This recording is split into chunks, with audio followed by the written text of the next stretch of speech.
USS Midway is an aircraft carrier that was commissioned in 1945. It is one of the longest-serving aircraft carriers in the United States Navy. The Midway is 1,001 feet long, as tall as a 20-story building, and weighs 70 tons. The USS Midway is named after an infamous battle that took place during World War II. It is known as the Battle of the Midway. This battle began when the Japanese developed a plan to attack the United States military. They wanted to destroy the US fleet before it got bigger and better than their own. Little did they know, the US had the skills to intercept their transmissions using cryptologic techniques. With these techniques, the US was able to know about the plan the Japanese had formulated and defeat them, turning around the war. The USS Midway was a very useful asset to the Navy, but was sadly decommissioned at the North Island Naval Air Station in 1992. The Midway could not go unnoticed and was later turned into a museum during 2004, so that the rest of the world could enjoy it. The museum now relies on volunteers to help keep the ship up to par. The ship needs volunteers to educate people on its history and help them understand what it stands for. Although the ship has a paid staff, the volunteers are the heart and core of the museum. There are over 700 people that volunteer aboard the ship, one of them being James, more commonly known as Jim Wheeler.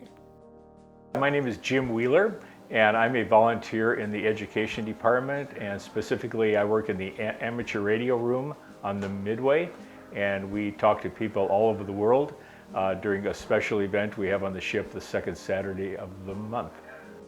Mr. Wheeler has been a volunteer on the Midway since 2012, but before his service on the Midway, he served in the United States Navy. He joined the Navy after realizing that his grades weren't quite good enough to go to college. In high school, he had always been interested in technology. He even designed and built some of his own radios and transmitters. One day, the Navy recruiter came to school, and he told us about a program called the Advanced Electronics Program, and it consisted of about, I think there were about 6 or 7 different rates that you could go into in the Navy that provided a lot of schooling, and so I was very interested in that program. Mr. Wheeler had found his calling. He knew he wanted to be a cryptologic technician and work in the maintenance department. Throughout his time in the Navy, he received many awards of appreciation. This first thing is a kind of a plaque of appreciation for working at the Fleet Readiness Center at North Island for including my active duty time, 32 years. So this is a plaque in appreciation when I retired in 2007. Let's see, in 1999 I became a senior member of the Institute of Electrical, and I became a senior member of the Institute for Electrical and Electronics Engineers. This actually means quite a bit to me, as I've been a member since I was about 23 and in college. So I've been a member of IEEE for a long, long time, but it meant a lot to me. Okay, in 2003, I became an Associate Fellow of Naval Air Systems Command, and I got this because of a some computer software that I wrote that streamlined the measurement of many components that came through our laboratory, and I'm quite proud of this too. Well, first, this is my honorable discharge after serving 6 years in the Navy. Okay, I was basically at 3 duty stations: Washington, D.C., Adak, Alaska, and Guam. And this is a picture of an inspection that we had, and I'm over here, and that's Captain Sumner Shapiro, and he became the Admiral of the Commander in Naval Intelligence Command. Some of these aren't in real good shape. This is a letter of appreciation I received on Adak in Alaska for working with the Naval X installation team. We were installing a high-speed, state-of-the-art communications system.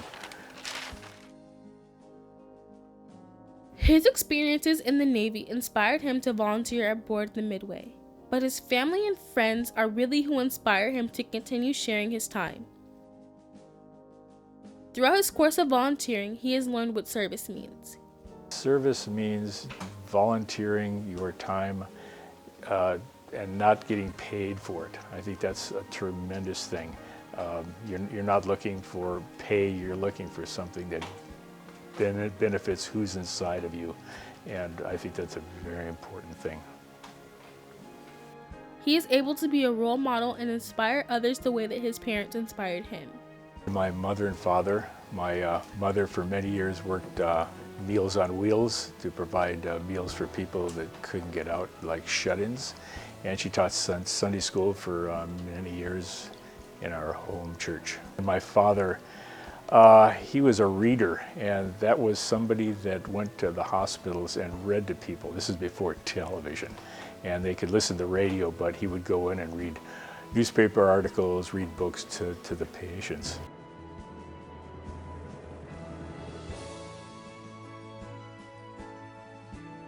Well, I think it's the old saying, do unto others as you would want them to do unto you. I think that's a really fundamental thing to believe in. Also, love thy neighbor.